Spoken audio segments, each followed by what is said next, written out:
Hijabi women, the beautiful females from the Somali community in Kenya, once very domestic and whose cooking was only reserved for their homes, are now dominating the restaurant business in Kenya. Have you guys noticed? Every corner you turn in the lush neighborhoods of Nairobi, I'm talking 𝗪𝗧𝗪𝗧, Lavington, Westlands, Kilimani, Gigiri, every modern restaurant you see on social media that has aesthetics and ambience is more than likely Somali woman owned.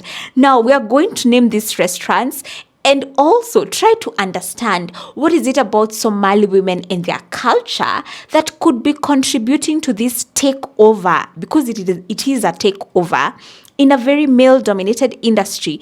And we're also going to ask the question, what does it say about the rest of us women who belong to other communities? Let's name these Instagrammable, very picturesque restaurants that are allegedly and largely Somali woman-owned. Let's name them, shall we? And feel free to let me know of any others. Add them in the comments in case I leave out any. Easy, Artisan Blend, Need KE, Lavi Restaurant, Pili Restaurant at GTC, Ayeyo, Huyu's Kitchen and Poetry, Panda Tea, Canopy, Cafe Cassia, Mode Cafe, just to name a few. And guys, the women running this show are young, innovative, and unstoppable, some even owning more than 2 restaurants. Guys, it's a new dawn for Somali women in Kenya. Now, the evolution of Somali women in Kenya and their roles in society have come a long way and seem to be evolving also with the advent of social media and international exposure. However, these women founders who have founded these restaurants have not shied away from sharing their struggles in setting up these businesses. The common thread being lack of women mentors in business.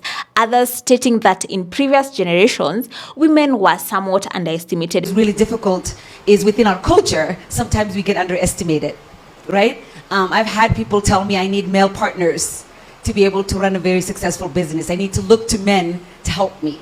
I even had people that when things get difficult that would call my husband, and when my father was alive would also do that. So I think it's more of a cultural expectation that we don't have self-efficacy, we don't have sense of agency to run our own show and not really have a brother, husband, or a father as our sponsor, that I found to be most difficult. But the exposure to the world and its advancements, worlds such as Dubai, the US, the UK, where most of them have studied, gave them permission almost, and audacity even, to venture into entrepreneurship back at home in Kenya. And the result of this has been the robust growth and spring up of Somali women-owned restaurants in Nairobi and its surrounding neighborhoods. Their target market, the youth and women. And one founder, Baja, founder of Canopy Restaurant, told the 𝗖𝗢𝗧𝗪 Voice in an article that her restaurant serves hundreds of customers daily, mostly youth and women who are attracted to the ambience and aesthetics of the restaurant.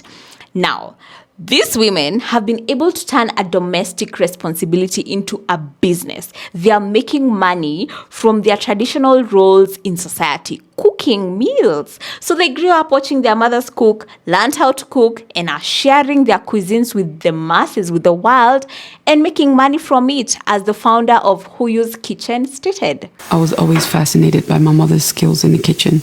I would watch her in awe as she prepared meals for our family, infusing each dish with a symphony of spices that awakened our senses.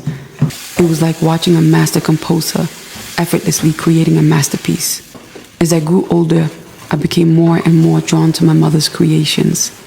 Recognizing my deep interest, my mother made a decision to pass down the cherished family recipes that had been handed down through generations. I would help her, spending countless hours in the kitchen, kneading dough, stirring pots, and savoring the aromas that enveloped us. My mother patiently taught me the secrets of our family recipes, guiding me with her wisdom and experience. Her lessons extended beyond just the technical aspects of cooking. She taught me about the importance of love, attention to detail, and the significance of preserving our Somali heritage through food. Every dish we prepared together held a meaningful story, a piece of our family's history. With my mother's teachings ingrained in my heart, I knew I had a calling to share her legacy with the world. And so, with immense gratitude and love, we opened a restaurant that would honor our mother's incredible influence. All this is great, but the question remains, especially for other cultures in Kenya, are the rest of the women still domestic? For instance, what are Kikuyu women known for, or Luo women, or Kalenjin women? And does it matter? Somali women can cook, we can see, and they're turning this domestic chore into businesses, right? What about the other women? Have we maybe lost the art of womanliness, which could be helping us in setting up business ventures? Imagine if Kikuyu women, for instance, were known for dressmaking or tailoring, and we wouldn't have to import clothes from other countries. Or say Luo women were known for beadwork, or, making carpets, knitting, or gardening, flower arrangements and all, those domestic, homely chores that are quote unquote designed for women. Maybe we women would not have to struggle so much to find jobs, or would we? Maybe it also explains why every woman is now an Instagram model or influencer, or wants to be one, wants to quit their 8 to 5 and be an influencer. Could it be a lack of identity maybe that's leading us into this new age female-looking job of being an influencer? Because influencing allows us to stay home. It allows women to stay home and work from home.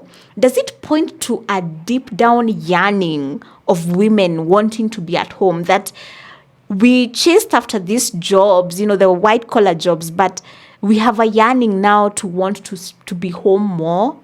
Were we designed to be mostly at home? Is that why every woman wants to work from home? Somali women are shining with their cooking skills, right? Are there other skills the rest of the women have in the home that could be an asset, maybe, in the marketplace? Are there even roles for women in society today? Or are male and female roles interchangeable? Can a man be a nanny, for example? And can a woman, say, carry stones, heavy stones up 5 floors? In Kenya we call it mjengo. Can you work in a construction site carrying heavy stones? Are women designed to be in the kitchen and at home, doing homely things and creating businesses out of these skills? I also don't know, but what I do know is that Somali women are making bank. They are smiling their way to the bank from the homely skills they have of cooking. What about the rest of us, and does it matter? Let me know your thoughts in the comments.